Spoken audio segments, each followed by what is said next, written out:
ছাত্ৰ-ছাত্ৰীসকল মই মৌচুমী তোমালোক সকলোকে জোনাক মৌচুমী ইকো ক্লাছলৈ স্বাগতম জনাইছোঁ। আজিৰ ভিডিঅ'টোত আমি আলোচনা কৰিবলৈ লৈছোঁ BA first semester economics major Dibrugarh ইউনিভাৰ্চিটিৰ তোমালোকৰ চিলেবাছত এটা টপিক মেনশ্যন আছে পজিটিভ এণ্ড নৰ্মেটিভ এপ্ৰ'চ বুলি। আজিৰ ভিডিঅ'টোত আমি আলোচনা কৰিম পজিটিভ এণ্ড নৰ্মেটিভ এপ্ৰ'চ বা ইকনমিক্স কি হয় এই সম্পৰ্কে আলোচনা কৰিম। লগতে যিখিনি আদাৰ অট'নমাছ ইউনিভাৰ্চিটিৰ ষ্টুডেণ্ট আছা ফাৰ্ষ্ট ছেমিষ্টাৰ, যদি তোমালোকৰ চিলেবাছত এই টপিকটো আছে তেতিয়াও তোমালোকে এই ভিডিঅ'টো চাব পাৰিবা। আৰু লগতে গুৱাহাটী ইউনিভাৰ্চিটিৰ ছাত্ৰ-ছাত্ৰীসকলকো কওঁ, গতিকে এই কনচেপ্টবোৰ তোমালোকে চাবা, কাৰণ কেতিয়াবা 1 মাৰ্কৰ কুৱেশ্যনত আহি যাব পাৰে। যদিও আমাৰ চিলেবাছত কিছুমান টপিক ডাইৰেক্টলি মেনশ্যন নাথাকে, তথাপিতো আমি কিন্তু এই কনচেপ্টবিলাক পঢ়িব লাগে। আৰু লগতে যিহেতু ফাৰ্ষ্ট ছেমিষ্টাৰৰ ইকনমিক্সখন তোমালোকৰ জাষ্ট ফাউণ্ডেশ্যন হয়, ইউনিট নাম্বাৰ 1টো সকলোৱে গম পাইছে যে ফাউণ্ডেশ্যন হিচাপে ইয়াত বনোৱা হৈছে। আমাৰ ইকনমিক্সৰ স্ক'পবিলাক আছে বা মাইক্ৰ' ইকনমিক্সৰ আমি মডেলবিলাক আলোচনা কৰিব লাগিব, যেনেকৈ অপৰচুনিটি কষ্টৰ কনচেপ্টটো আছে, central problem of an economy, তেনেধৰণৰ কনচেপ্টবিলাক যিহেতু আমি পঢ়িব লাগে। গতিকে ইকনমিক্সৰ বেছিক ফাউণ্ডেশ্যনৰ কাৰণে এই সৰু সৰু কনচেপ্টবিলাকে জানিব লাগে, কাৰণ এই কনচেপ্টবিলাকৰ ওপৰত বেছ কৰি ভৱিষ্যতে তোমালোকক বিভিন্ন ধৰণৰ কুৱেশ্যন আহিব পাৰে। গতিকে যথেষ্ট ইম্পৰ্টেণ্ট কনচেপ্ট। ঠিক আছে, মই আশা কৰোঁ আজিৰ ভিডিঅ'টোৱে তোমালোকৰ এই কনচেপ্টটো ক্লিয়াৰ হ'ব। ভিডিঅ'টো শেষলৈকে চাবা। যদি তোমালোকে আমাৰ কোৰ্চত জইন হ'ব বিচাৰিছা, স্ক্ৰীনত যোনটো হোৱাটছআপ নাম্বাৰ দিয়া আছে তাত তোমালোকে কণ্টেক্ট কৰিব পাৰিবা। তোমাৰ নাম আৰু কলেজৰ নাম মেনশ্যন কৰিবা, কোনখন ইউনিভাৰ্চিটিৰ ষ্টুডেণ্ট, সেই কনচেপ্টটো একেলগে মেছেজ কৰি পেলাই পঠাবা। ঠিক আছে, এতিয়া আহিছোঁ আমাৰ টপিকটোলৈ, যিটো পজিটিভ এণ্ড নৰ্মেটিভ এপ্ৰ'চ। এতিয়া পজিটিভ এণ্ড নৰ্মেটিভ এপ্ৰ'চটো আমি কিয় আলোচনা কৰিবলগীয়া হয়, প্ৰথমতে এটা আমি আইডিয়া লৈ আহোঁ। এতিয়া চোৱা, আমাৰ অৰ্থনীতিৰ বিভিন্ন ধৰণৰ যেতিয়া কাৰ্যাৱলীবিলাক হয়, কাৰণ কাৰ্যাৱলীবিলাক হ'বই লাগিব, কাৰণ ইকনমিক এক্টিভিটিবিলাকত কি হয়, কি কৰা উচিত হয়নে, বা অৰ্থনীতিৰ কাৰ্যখিনি কেনেধৰণে হয়, বা এই বস্তুখিনি কেনেধৰণে বিতৰণ কৰিব। লগতে অৰ্থনীতিত কিছুমান সমস্যা আছে যিটো আমি central problem of an economy বুলি কওঁ। আৰু লগতে সেই চেণ্ট্ৰেল প্ৰব্লেম অফ ইকনমিৰ যিটো কনচেপ্ট, সেইটো এইকাৰণেই এৰাইজ হৈছে কাৰণ আমাৰ অভাৱ অসীম, আৰু সেই অসীম অভাৱৰ সহায়ত যেতিয়া আমি সীমিত সম্পদৰ সহায় সেইখিনি পূৰণ কৰিবলৈ যাওঁ, কাৰণ অভাৱ প্ৰত্যেকজন মানুহৰে বা প্ৰত্যেকখন অৰ্থনীতি আনলিমিটেড তেওঁলোকৰ ৱান্টছ থাকে, কিন্তু সেই আনলিমিটেড ৱান্টছবিলাক ফুলফিল কৰিবলৈ তেওঁলোকৰ যিটো ৰিচ'ৰ্চ বা সম্পদ, সেই সম্পদখিনি সীমিত হয়নে, এইখিনি আমি অলৰেডি আলোচনা কৰি আহিছোঁ। এতিয়া এই কাৰ্যবিলাক যেতিয়া অৰ্থনীতি কৰিবলৈ যাওঁ, অৰ্থনীতিত কিন্তু দুটা দিশ আছে, ভাল আৰু বেয়া দুইটাই দিশ আছে। আমি যদি পজিটিভ অৰ্থনীতিত চাওঁ, যাক আমি যথাৰ্থ অৰ্থনীতি বা ইতিবাচক অৰ্থনীতি বুলি কওঁ। এতিয়া এই যথাৰ্থ অৰ্থনীতিখনত আচলতে কি হৈ আছে, সেই কনচেপ্টখিনি তাত আমি আলোচনা কৰোঁ। ধৰি লৈছোঁ অৰ্থনীতিখনত মুদ্ৰাস্ফীতি হৈছে, আমি কওঁ যে ইনফ্লেশ্যন হৈছে, বস্তুৰ দাম বাঢ়িছে, আগতকৈ 5% বাঢ়িছে, 10% বাঢ়িছে, আমি জাষ্ট এটা ফিগাৰ দিওঁ। আৰু এটা উদাহৰণ দিছোঁ এই কনচেপ্টটো বুজিবৰ কাৰণে। ফৰ এক্সাম্পল, যদিও কোৱা হয় যে সুৰা, যিটো ৱাইন বা সেই সুৰাজাতীয় বস্তুবিলাক কি হয়, মানুহৰ স্বাস্থ্যৰ কাৰণে হানিকাৰক, কিন্তু চৰকাৰে জানো সেই ৱাইন শ্বপবিলাকৰ পাৰ্মিশ্যন দিবলৈ এৰিছে? নাই এৰা। আবকাৰী বিভাগৰ পৰা প্ৰত্যেকটো বছৰতে চৰকাৰে 1000 কোটি টকা তেওঁলোকৰ মানে ৰেভিনিউ কালেক্ট কৰি আছে। গতিকে এই যে এটা ফেক্ট আমি পালোঁ, ফিগাৰ এটা পালোঁ যে এই বছৰত সেই সুৰাৰ পৰা চৰকাৰে ইমান 1000 কোটি টকা পাইছে। গতিকে সেইটো এটা আমি ফেক্ট পাইছোঁ, তাৰমানে অৰ্থনীতিত এই এক্টিভিটিবিলাক চলি আছে। কিন্তু সেই সুৰাখিনি সমাজখনৰ কাৰণে কল্যাণ হয়নে নহয়, অৰ্থনীতিত যিখিনি মানুহ আছে সেই মানুহখিনিৰ কাৰণে বাঞ্ছনীয় হয়নে নহয়, এই দিশটো কিন্তু পজিটিভ অৰ্থনীতি আলোচনা নকৰে। ই এটা ফেক্টহে দিব, ঠিক আছে, এটা তথ্য দিব, এটা ডাটাহে দিব। অৰ্থনীতি বিভিন্ন ধৰণৰ কাৰ্যবিলাক অধ্যয়নহে কৰিব, ঠিক আছে, তথ্যভিত্তিক অধ্যয়ন কৰিব। কিন্তু যেতিয়া আমি নৰ্মেটিভ ইকনমিক্স আলোচনা কৰোঁ, তেতিয়া আমি গম পাওঁ যে সুৰাটো আমাৰ সমাজৰ কল্যাণৰ কাৰণে ভাল নহয়, ঠিক আছে। গতিকে এই ছ'চিয়েল ৱেলফেয়াৰ কেতিয়াও ক্ৰিয়েট কৰিব নোৱাৰে। গতিকে এনেধৰণৰ যিখিনি ফেক্ট অৰ্থনীতিখনৰ কাৰণে উচিত হয়নে নহয় বা ৱেলফেয়াৰ হয়নে নহয়, এই কনচেপ্টবিলাক আলোচনা কৰিবৰ কাৰণে আমি নৰ্মেটিভ এপ্ৰ'চটো ব্যৱহাৰ কৰোঁ। গতিকে নৰ্মেটিভ এপ্ৰ'চটোত কি হয়, জাজমেণ্ট দিয়ে। প্ৰথম কথা যে নৰ্মেটিভ এপ্ৰ'চে আমাক ভেলু বা জাজমেণ্ট দিয়ে, বাট যিখিনি আমাৰ পজিটিভ ইকনমিছ হয় বা পজিটিভ এপ্ৰ'চ থাকিব, সেই পজিটিভ এপ্ৰ'চটোৱে আমাৰ অৰ্থনীতিখনত যিখিনি ফেক্ট থাকিব, ফেকচুৱেল যিখিনি কনচেপ্ট, সেই কনচেপ্টবিলাক ইয়াত আলোচনা কৰা হয়। গতিকে বিষয়বস্তুটো সেইটোৱে হয়। গতিকে পৰীক্ষাত আমি কুৱেশ্যন কেনেধৰণে লিখিম ভালদৰে চাবা। মই বহুত বেছি ডিটেইলছত লিখি লৈছোঁ, তোমালোকে ইয়াতকৈ শ্বৰ্টো কৰিব পাৰা। মই এটা পেৰেগ্ৰাফতে 2-3টা ডেফিনেশ্যন তোমালোকক দি দিছোঁ। তোমালোকৰ নিজৰ ইচ্ছামতে যেনেধৰণে সুবিধা হয় তোমালোকে কৰিব পাৰা। আৰু কৈছোঁ ইকনমিক্স মুখস্থ কৰা বস্তু নহয়, ঠিক আছে। এতিয়া তোমালোকৰ ইণ্ডিয়ান ইকনমি আৰু আছাম ইকনমিৰ ডাটাবেছ কনচেপ্টবিলাকৰ বাহিৰে বাকী কনচেপ্টবিলাক তোমালোকে মুখস্থ কৰিবলৈ নাচাবা। যিমান পাৰি কনচেপ্টবিলাক বুজিবলৈ চেষ্টা কৰিবা। তুমি তোমাৰ নিজৰ লগত ক'ৰবাত নহয় ক'ৰবাত তুমি তোমাৰ ফেমিলিটোৰ লগত তোমাৰ নেইবাৰিং কনচেপ্টবিলাকৰ যিখিনি এক্টিভিটি হৈ আছে সেই কনচেপ্টবিলাকৰ লগত যেতিয়া তুমি এটা কনচেপ্ট পঢ়িবা, সেই কনচেপ্টবিলাক সেই বস্তুবিলাকৰ লগত যেতিয়া তুমি তুলনা কৰি পঢ়িবা, তুমি গম পাবা যে এই বস্তুখিনিতো মোৰ লগত কেতিয়াবাই হৈ আছে বা মোৰ ফেমিলিতো এইখিনি কেতিয়াবাই হৈ আছে। কিন্তু এতিয়া সেই বস্তুখিনি আমি কি কৰিব লাগিব, পঢ়িব লাগিব থিয়ৰী ৱাইজ, আৰু আমাৰ এখন মেজৰ পেপাৰ আছে, ঠিক আছে। তেনেধৰণে কনচেপ্টবিলাক পঢ়িবা, তেতিয়া তোমালোকে কোনো কাৰণত কেতিয়াও নাপাহৰা, ঠিক আছে। নতুবা মুখস্থ কৰিলে কি হ'ব, এটা ছেমিষ্টাৰ পাৰ হৈ যোৱাৰ পিছত নেক্সট ছেমিষ্টাৰত পাহৰি থাকিবা। আকৌ ইন ফিউচাৰ তোমালোকৰ যেতিয়া বিভিন্ন ধৰণৰ কম্পিটিটিভ এক্সামবিলাক দিবা, তেতিয়া এই বস্তুখিনি আকৌ পঢ়িব লাগিব। গতিকে এক্সট্ৰা বাৰ্ডেনটো যাতে তোমালোকৰ নাথাকে পিছলৈ, এতিয়াৰ পৰা তোমালোকৰ ফাউণ্ডেশ্যনটো ষ্ট্ৰং কৰিবলৈ চেষ্টা কৰা। মই সেইটো প্ৰায়ভাগ ছাত্ৰ ছাত্ৰীকে কওঁ, কাৰণ এতিয়ালৈকে তোমালোকে যিখিনি বস্তু পঢ়ি আহিলা হাই ছেকেণ্ডেৰীলৈকে মেক্সিমামে মুখস্থ কৰিয়ে পাছ কৰে বা ভাল নম্বৰ পাই যায়, ঠিক আছে। গতিকে এতিয়া যেতিয়া আমি ডিগ্ৰী লেভেল পাইছোঁ, গতিকে ডিগ্ৰী লেভেলৰ কনচেপ্টবিলাক আমি বুজিব লাগিব। চবতে আমাৰ মুখস্থই কাম নহ'ব, ঠিক আছে। ইণ্ডিয়ান ইকনমি, আছাম ইকনমি এনেকুৱা কিছুমান পেপাৰ আছে য'ত কিছুমান আমি ডাটাবেছ কনচেপ্ট লিখিব লাগিব, সেইবিলাক আমি মুখস্থ কৰিব লাগিব, তাৰ কোনো শ্বৰ্টকাট নাই। কিন্তু এই পেপাৰবিলাক তুমি বুজি পাব লাগিব, ঠিক আছে। এতিয়া আহিছোঁ আমাৰ বিষয়বস্তুলৈ। ইকনমিক্সে কি কৰে, examine human activities without considering its moral implication. So' economy is considered both the positive and normative signs. আমি ইকনমিক্সৰ বিভিন্ন ধৰণৰ টাইপছবিলাক যেতিয়া আমি আলোচনা কৰিম, সেই টাইপছবিলাকতো আমি এই পজিটিভ এণ্ড নৰ্মেটিভ এপ্ৰ'চৰ কনচেপ্টটো আচলতে আমি আলোচনা কৰোঁ। আৰু এখন ইকনমিত বিভিন্ন ধৰণৰ এক্টিভিটি থাকিব, আৰু সেই এক্টিভিটিবিলাক থাকিলেই নহ'ব, সেইখিনিক আমি তাৰ মৰেল ইমপ্লিকেশ্যন আছে নে নাই সেইখিনিও চাব লাগিব।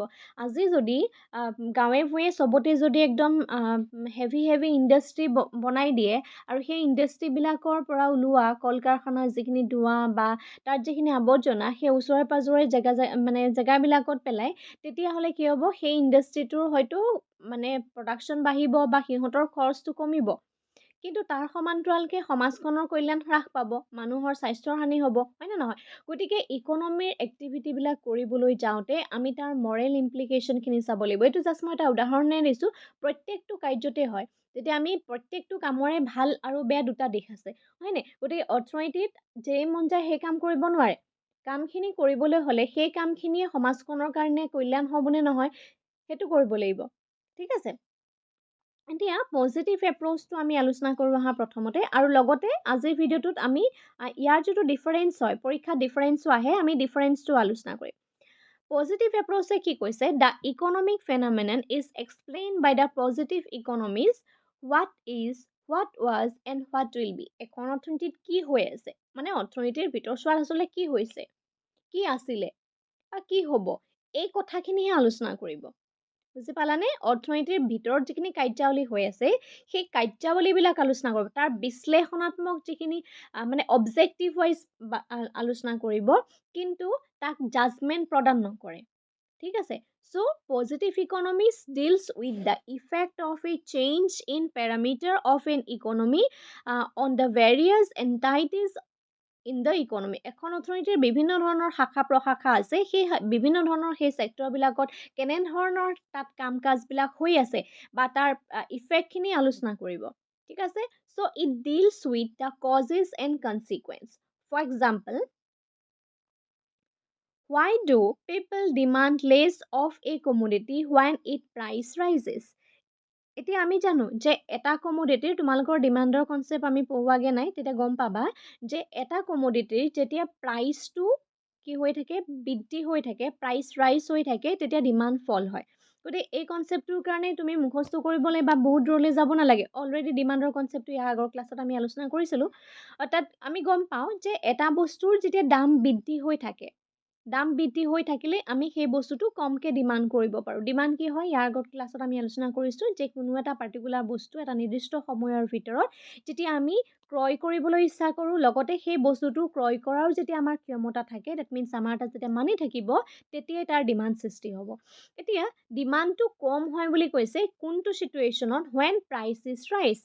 ফৰ এক্সাম্পল, আজি তোমাক 500 rupees এটা মায়ে দিলে শ্বপিং কৰিবলৈ, পঠাই দিলে, এতিয়া মাৰ্কেটলৈ তুমি যোৱা, তুমি অলপমান চব্জি লৈ আনা। ঠিক আছে, তুমি মাৰ্কেট গৈছা আৰু মাৰ্কেট গৈ পেলাই তুমি গম পালা যিহেতু এতিয়া বৰষুণৰ বতৰ, হয়নে, অসমত লগতে বানপানীও হৈ আছে, বিভিন্ন ধৰণৰ মানে ঘটনা দুৰ্ঘটনা হৈ আছে, আৰু এতিয়া কি হৈছে ছিজনটো বেলেগ আৰু নতুনকৈ মানে চব্জি ওলাবহে। গতিকে এতিয়া যদি আমি যাওঁ তেতিয়াহ'লে আমি দেখিম যে বস্তুৰ দাম বহুত বেছি। বজাৰলৈ যদি যাওঁ পাৰ কেজি 60ৰ ওপৰত, পাৰ কেজি আমি আলু পিঁয়াজটো বাদ দিছোঁ, পাৰ কেজি আমি 60 ওপৰতে পাম। গতিকে আমাৰ মাৰ্কেটখনত বস্তুৰ দাম বৃদ্ধি হোৱাৰ লগে লগে মই 500 rupeesত বহুত বেছি বস্তু কিনি আনিব নোৱাৰোঁ। কিয় কিনি আনিব নোৱাৰোঁ? কাৰণ মোৰ যদিও মন যাব, কিন্তু মোৰ ওচৰত কি আছে, পইচা 500 rupeesহে আছে।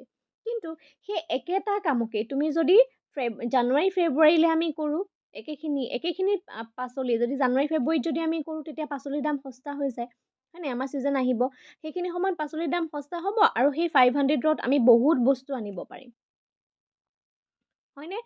এইটো প্ৰত্যেকৰ লগতে হৈ আছে।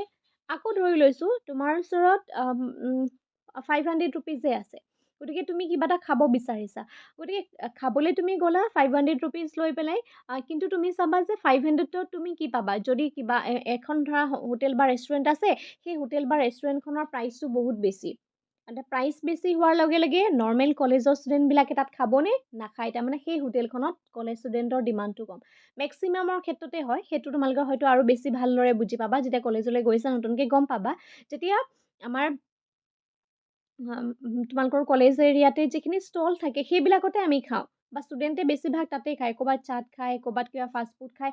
এইকাৰণেই খায় কাৰণ তাত প্ৰাইচটো এফৰ্ডেবল হয়, প্ৰাইচো দিব পাৰে। তাৰ এগেইনষ্টত যদি ভাল এখন ৰেষ্টুৰেণ্টত যায়, গতিকে সিমানখিনি খাব নোৱাৰে, কাৰণ আমাৰ ফেমিলিটোৱে বা তোমাৰ ফেমিলিটোৱে তোমাক স্কুলৰ যিটো পকেট মানি দিছে, তোমাৰ অহা যোৱা ট্ৰান্সপৰ্টেশ্যনৰ যিটো খৰচ দিছে, সেইটোত খৰচ কৰিব লাগিব, লগতে তুমি ডেইলি কিবা এটা খাবও লাগিব যদি তোমাৰ ভোক লাগে, হয়নে? গতিকে সেইটো তুমি কেনেকৈ মেইনটেইন কৰিবা? সেইটো তুমি চাবা যে বস্তুটোৰ দাম ক'ত কম পাইছোঁ আৰু মই কোৱালিটিও ঠিক ঠাক পাইছোঁ, গতিকে মই কোৱালিটিও ভাল পাইছোঁ, মই দামো কম পাইছোঁ, মই সেইটো জেগাতে খাম। বুজি পালানে? সেইকাৰণে ডিমাণ্ডৰ কাৰ্ভডাল এইডাল ডাউনৱাৰ্ড শ্লপিং হয় দেই, এইটো পিছত আলোচনা কৰিম বাৰু, কিন্তু প্ৰাইজৰ কথাটো কৈছোঁ। গতিকে এনেধৰণে বস্তুখিনি পঢ়িবা যাতে তুমি তাৰ মাজত নিজক বিচাৰি পোৱা। বুজি পালা? Okay, in other words the positive economy, আৰু এটা কথা কৈছে price rises. So' what is the আৰু নেক্সট এটা ইম্পৰ্টেণ্ট, আই হোপ এইখিলৈকে ক্লিয়াৰ হৈছে, আৰু তোমালোকে কমেণ্টত লিখি যাবা দেই যে কনচেপ্টবিলাক বুজি পাইছানে নাই, ঠিক আছে? আৰু ভিডিঅ' ইয়াতকৈ শ্বৰ্ট কৰিব লাগিব নে ইয়াতকৈ আৰু অকণমান ডিটেইলছত বুজাব লাগিব, মোক কমেণ্ট কৰিবা, কাৰণ তোমালোকৰ কমেণ্টছবিলাকৰ ওপৰত ভিডিঅ' আমি যিহেতু বনাওঁ। Next, what is the probable effect on tea price of an increase in coffee prices? যদি টিৰ প্ৰাইচ বৃদ্ধি পায় তেতিয়াহ'লে কফিৰ ওপৰত কেনেধৰণে প্ৰভাৱ পৰিব? এই কনচেপ্টবিলাক, প্ৰভাৱবিলাক আলোচনা কৰিব, ইফেক্টখিনি আলোচনা কৰিছে, ঠিক আছে? আমি তাত জাজমেণ্ট দিয়া নাই, আমি এইটো কোৱা নাই যে চাহৰ দাম বৃদ্ধি পাইছে, চাহৰ দাম বৃদ্ধি হোৱাৰ লগে লগে কফিৰ প্ৰভাৱটো কেনেকৈ পৰিছে, গতিকে তাৰ প্ৰভাৱটো সমাজখনৰ কাৰণে ভাল হ'ব বেয়া হ'ব আমি সেইটো আলোচনা কৰা নাই, আমি জাষ্ট ফেক্টটো কৈছোঁ তাৰ। বুজি পাইছা? So in other words, the positive economics attain to understand behavior and the operation of economic without making judgment about whether the outcomes are good and bad. আমাৰ আউটকাম মানে ৰিজাল্ট, আমি যিটো কাম কৰিছোঁ বা অৰ্থনীতিখনে যিখিনি কাম কৰি আছে, সেই কামটো ভাল কাম কৰিছে বেয়া কাম কৰিছে তাৰ ওপৰত আমি কোনো ধৰণৰ জাজমেণ্ট নিদিওঁ। আমি এটাই ক'ম যে অৰ্থনীতিখনে এইখিনি কাম কৰি আছে, তাৰ পৰা ইমানখিনি আউটকাম আমি পাইছোঁ, হয়নে? যেতিয়া আমি কিবা এটা বস্তু উৎপাদন কৰোঁ, উৎপাদনৰ বিনিময়ত আমি প্ৰডাকশ্যনেই কৰোঁ নে? আজি তুমি এটা ইণ্ডাষ্ট্ৰি খুলিলা, ফৰ এক্সাম্পল আজি তুমি এটা ইণ্ডাষ্ট্ৰি খুলিলা, গতিকে সেই ইণ্ডাষ্ট্ৰিটোৰ basic needs land, labour capital organisation এইকেইটাতো তোমাক লাগিব হয়নে সেইখিনি ইনপুট ইউজ কৰি পেলাই তুমি যিখিনি বস্তু প্ৰডাকশ্যন কৰিছা তুমি যিখিনি আউটপুট ওলাইছে সেইখিনিক আমি আউটকাম বুলি ক'ম ঠিক তেনেধৰণে অৰ্থনীতিৰ যিখিনি এক্টিভিটি আছে আউটকামবিলাক এনেকুৱা নহয় দেই যে সদায় আমি যে চুবই পাৰোঁ সেইটো নহয় এতিয়া চোৱা চৰকাৰৰ এটা বেয়া ডিচিশ্যনেও ইকনমিখনৰ আউটকামটো বেড হ'ব পাৰে হয়নে গতিকে এইটো নহয় যে অকল ইণ্ডাষ্ট্ৰিতে প্ৰডাকশ্যন হোৱা বস্তুতে আউটকাম থাকে এইটো নহয় আজি তুমি তোমাৰ কিবা এটা ডিচিশ্যন যদি বেয়া হয় গতিকে তাৰ আউটকামটো তোমাৰ ফেমিলিয়ে পিছত ভোগ কৰিব লাগিব বা তুমি তোমাৰ ফিউচাৰত তাৰ আউটকামটো তুমি পাবা আজি যদি তুমি ভালদৰে পঢ়া তাৰ আউটকামটো তুমি ৰিজাল্টত পাবা বুজি পালানে সেইটোকে কোৱা হয় আউটকাম এতিয়া আউটকামটো ভাল হওক বেয়া হওক সেইটোৰ কোনো জাজমেণ্ট প্ৰভাইড নকৰে পজিটিভ ইকনমিক্সে ঠিক আছে এইখিনি ইম্পৰ্টেণ্ট হয় দেই জাজমেণ্ট এতিয়া পজিটিভ ইকনমিক্সৰ কনচেপ্টটো এই জাজমেণ্ট ৱৰ্ডটো তোমালোকে ইনক্লুড কৰিবা এইটো ইম্পৰ্টেণ্ট এটা কি ৱৰ্ড হয় so' whether the outcome is good or bad so' in simply words positive economics studies the economic facts and explain what is happening in the economy অৰ্থনীতিখনত আচলতে হৈ আছে কি এই কথাটো আলোচনা কৰে so' it is based on the observation evidence and data so' it is a objective nature 1 মাৰ্কৰ কুৱেশ্যনত যদি আহে তেতিয়াহ'লে অবজেক্টিভ নেচাৰ আৰু ডিফাৰেঞ্চটো লাগিব কাৰণ পজিটিভ ইকনমিক্স বা positive approach is a objective nature আৰু যদি আমি নৰ্মেটিভ ইকনমিক্স কওঁ ইয়াৰ নেচাৰটো হৈছে ছাবজেক্টিভ ঠিক আছে অ'কে নেক্সট আহিছোঁ আমি নৰ্মেটিভ ইকনমিক্সলৈ নৰ্মেটিভ ইকনমিক্সে কি কয় চাওঁ আহা আই হোপ ক্লিয়াৰ হৈছে সকলোৰে নৰ্মেটিভ ইকনমিক্সে কি কৰে normative economics is concern with analysing and what policy based serve the interest of an economy অৰ্থনীতিখনৰ কাৰণে কোনটো ভাল হ'ব কোনটো বেয়া হ'ব সেই ভাল বেয়াৰ যোনটো দিশ হয় সেই দিশটো নৰ্মেটিভ ইকনমিক্স বা নেতিবাচক অৰ্থনীতিয়ে আমাক আলোচনা কৰে so' normative economics studies what should happen in the ইকনমিখনত কি হ'ল and it is based on the opinion, value, beliefs, judgment. ঠিক আছে এই গোটেই বস্তুখিনি কিন্তু নৰ্মেটিভ ইকনমিক্সত সোমাই থাকিব so' normative economics deals with the prospective and theoretical situation it is division of the economics has a more subjective approach আমি গম পালোঁ যে এইটো ছাবজেক্টিভ এপ্ৰ'চ হয় on the other hand positive economics is a objective approach so' it focuses on ideological prospect based and opinion oriented statement and towards the economic activity অৰ্থনীতিৰ যিখিনি কাৰ্য আছে সেই কাৰ্যবিলাকৰ ওপৰত অপিনিয়ন দিব মতামত আগবঢ়াব যোনটো পজিটিভ ইকনমিক্সে আগবঢ়োৱা নাছিলে ঠিক আছে so the aim here is to the summarize the কোনবিলাক বস্তু summarize কৰে is desirability কিমানখিনি মানুহৰ ইচ্ছা আকাংক্ষাবিলাকো আলোচনা কৰিব যিহেতু এইটো ছাবজেক্টিভ এপ্ৰ'চ ঠিক আছে নৰ্মেটিভ পজিটিভে এইখিনি আলোচনা নকৰে চ' এমং দ্য ইণ্ডিভিজুৱেল বিভিন্ন ধৰণৰ মানুহবিলাকে আচলতে কি ভাল পায় কি বেয়া পায় মানুহৰ কাৰণে কোনটো উচিত কোনটো অনুচিত এই বিচাৰবিলাক আমাৰ কোনে কৰিব নৰ্মেটিভ ইকনমিক্সে আলোচনা কৰিব ঠিক আছে সেইকাৰণে ইয়াত কোৱা হয় যে what can happen or what ought to be কি হোৱা উচিত so normative economics statements are subjective and really and heavily on the value orienting form of an individual opinion so these statements are often very rigid and prospective এখিনি খুব rigid and prospective হয় therefore they are considered political and authorisation ইয়াতে political ষ্টেটমেণ্টবিলাক লাগিব এটা authority থাকিব লাগিব তেতিয়াহে এই কনচেপ্টবিলাক থাকিব কাৰণ উচিত অনুচিত বিচাৰ কৰিব লাগিব ন আমি অকল ডাটা কালেকশ্যন কৰি থাকিলে নহ'ব so' normative economics explain the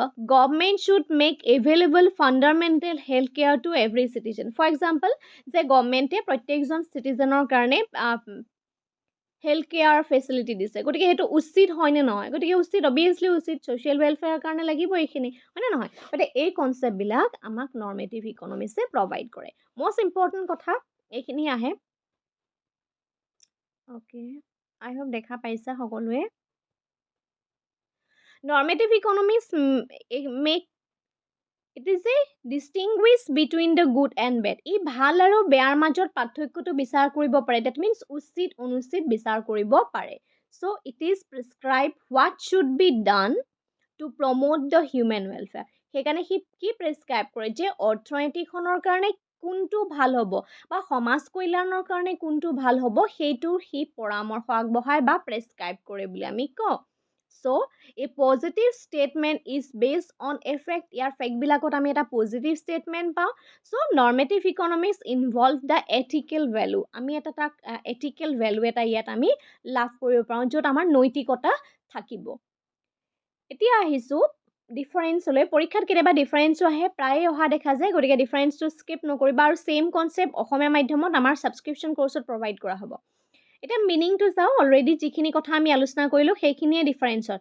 meaning যোনে বুজি পায় ডিফাৰেঞ্চ নিজে লিখিব পাৰিবা. ফাৰ্ষ্ট মিনিংটো হৈছে, মই শ্বৰ্ট ফৰ্মতে লিখি দিছোঁ, it deals with the objective analysis and describes and explain the economic facts that are. যিখিনি হৈ আছে ইকনমিক ফেক্ট, সেই ফেক্টখিনি আলোচনা কৰিব. But normative economics is a subjective opinion suggest what should be done based on the value or judgement. যিহেতু value and judgement লাগিব বা অৰ্থনীতিখনৰ কি হোৱা উচিত এই কথাটো আলোচনা কৰিব. নেক্সট বেছড অন কৈছে যে positive economics based on the data logic and measurable outcome. আমি তাক মেজাৰ কৰিব পাৰোঁ, হয়নে? কিন্তু যিটো নৰ্মেটিভ ইকনমিক্স হয়, normative economics based on the ethics belief and personal preference. এতিয়া চোৱা, এই বস্তুবিলাকক আমি কেতিয়াও তুলাচনীত আমি জুখিব নোৱাৰোঁ. বিলিভ, এথিক্স, এইবিলাক তুমি জুখিব পাৰিবানে? নৈতিকতা, বিশ্বাস, উচিত অনুচিত, আমি তাক জাষ্ট অৰ্থনীতিখনৰ কাৰণে ভাল বা বেয়া বুলি ক'ব পাৰোঁ. সেই কথাটো আমি তাক কি কৰিব নোৱাৰোঁ, মেজাৰ কৰিব নোৱাৰোঁ. সেইটো মন কৰিবা দেই. নেক্সট টাইপছটো হৈছে টাইপছ অফ দ্য ষ্টেটমেণ্ট. ইয়াৰ টাইপছ অফ দ্য ষ্টেটমেণ্টটো যদি কওঁ আমি, what is and what will happen, এইটো. নেক্সটটো হৈছে ই প্ৰেছক্ৰাইব কৰে কোনটো experience, what ought to be, কি হোৱা উচিত, এই কথাটো আলোচনা কৰে.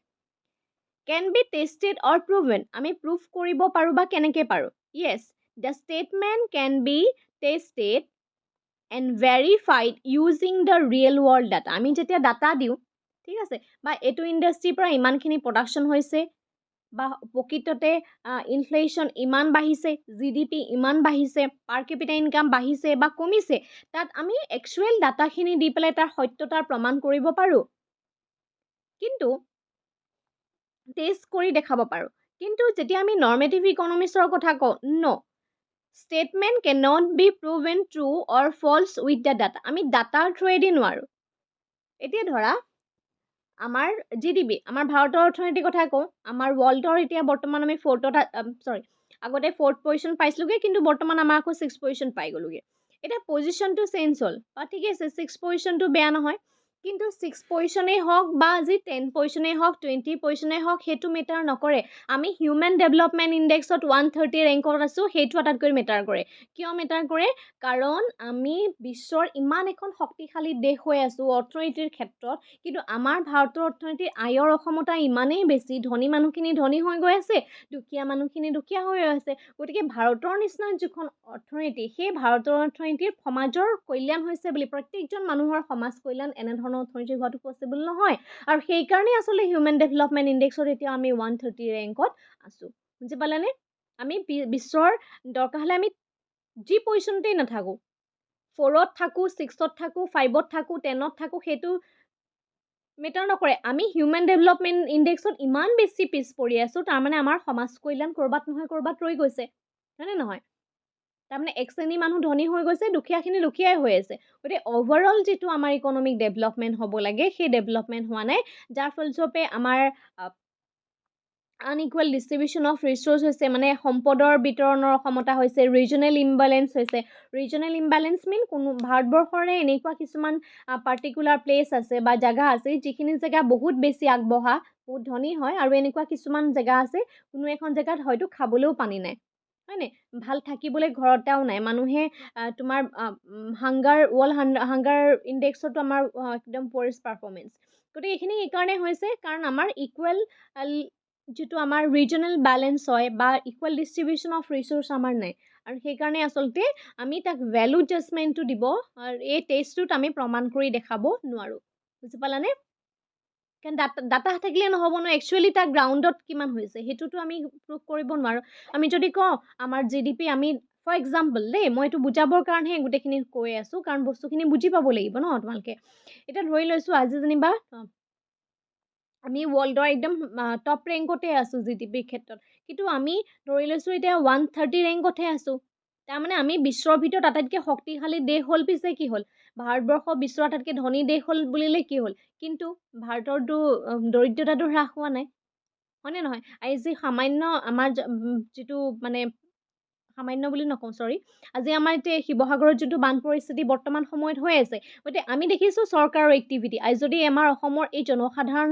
নাথাকিলেহেঁতেন আজি অসমৰ মানুহসকলে বা আজি বাহিৰৰ পৰা অহা মানুহসকলে আমাৰ এই মানুহখিনিক যিমান পৰিমাণে ছাপোৰ্ট কৰিছে তাৰ তুলনাত গভৰ্ণমেণ্টৰ একেবাৰে ন্যূনতম আমি 100%ৰ লগত যদি তুলনা কৰোঁ তেতিয়াহ'লে 1%তকৈও হয়তো কম হ'ব আজি যদি সেই বাহিৰৰ লোকসকল নাথাকিলেহেঁতেন এই মানুহখিনিৰ অৱস্থা কি হ'লহেঁতেন গভৰ্ণমেণ্টে সেই বস্তুখিনি ঢুকি পাইছেগৈনে আমি আজি বিশ্বৰ ইমান 6 নম্বৰ অৰ্থনীতিৰ ইমান শক্তিশালী এখন দেশ নে আমি যে ইমান দুৰ্যোগৰ সময়ত চৰকাৰে যেনেধৰণে সাহাৰ্য আগবঢ়াব লাগিছিলে বা যেনেধৰণে মানুহখিনিক উদ্ধাৰ কৰিব লাগিছিলে সিমানখিনি ৰিচোৰ্চ আমাৰ নাই আমি বাহিৰত দৰকাৰ হ'লে আমাৰ অৰ্থনীতি কিমান ধনী সেইটো মানে আমাৰ কি মানে কথা হয়নে গতিকে মেইন কথা যে আমি গ্ৰাউণ্ড লেভেলত কি কাম কৰিব পাৰিছোঁ উচিত হৈছেনে নাই হোৱা তোমালোকে নিজেই বিচাৰ কৰা আমি সকলোৱে দেখি আহিছোঁ চৰকাৰৰ কামখিনি যিমানটো আগবঢ়াইছে সেইটো একেবাৰে ন্যূনতম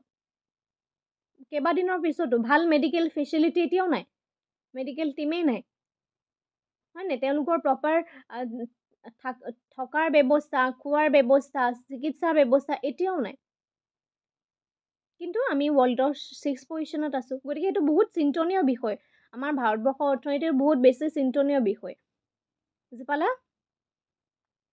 নেক্সটটো হৈছে ইউজ ইন ইকনমিক্স ইয়াত কৈছে use to explain how the economy works and to make model or focused এতিয়া এইটো কিয় ইকনমিক্সৰ মডেলবিলাক বনাবৰ কাৰণে ভাল হয় আমি ইয়াত ডাটা লৈছোঁ ডাটাবিলাকৰ ওপৰত আমি মডেল বনাইছোঁ কিন্তু তাৰ ওপৰত আমি জাজমেণ্ট দিব পৰা নাই কিন্তু নৰ্মেটিভ ইকনমিক্সে কি কৰিব it use to the guide and policy ডিচিশ্যনৰ ক্ষেত্ৰত and express the opinion on the economic goals অৰ্থনীতিৰ লক্ষ্যত উপনীত হ'বলৈ হ'লে আমি পলিচি বনাব লাগিব আজি যদি চৰকাৰে ভাল পলিচি বনালেহেঁতেন মানুহখিনিক কেনেকৈ উদ্ধাৰ কৰিব লাগে মই বানপীড়িতৰ কথাখিনি কৈ আছোঁ কাৰণ এতিয়া আমি সকলোৱেতো দেখি আহিছোঁ অসমৰ পৰিস্থিতিটো সেই অসমৰ পৰিস্থিতিৰ লগত তুমি নিজকে এইখন সময়ত তুমি কল্পনা কৰি চোৱা যে আমি ৱৰ্ল্ডৰ 6 নম্বৰত থকা বিশ্বৰ আটাইতকৈ ধনী 6 পজিশ্যনত থকা ধনী দেশ গতিকে এই পজিশ্যনত ইমানখিনি ধনী দেশ হোৱাৰ পিছতো ঠিক আছে আমিতো ডেভেলপিং কাণ্ট্ৰিতে আছোঁ আমি ডেভেলপ কাণ্ট্ৰিৰ টেগটো পাবলৈ বহুত দূৰে বাকী আছে কিমান বছৰ লাগিব ঠিক নাই ঠিক আছে চৰকাৰে কৈছে 2047ত আমি ফুলফিল কৰিম পচিবল নহয় কোনো কাৰণতেই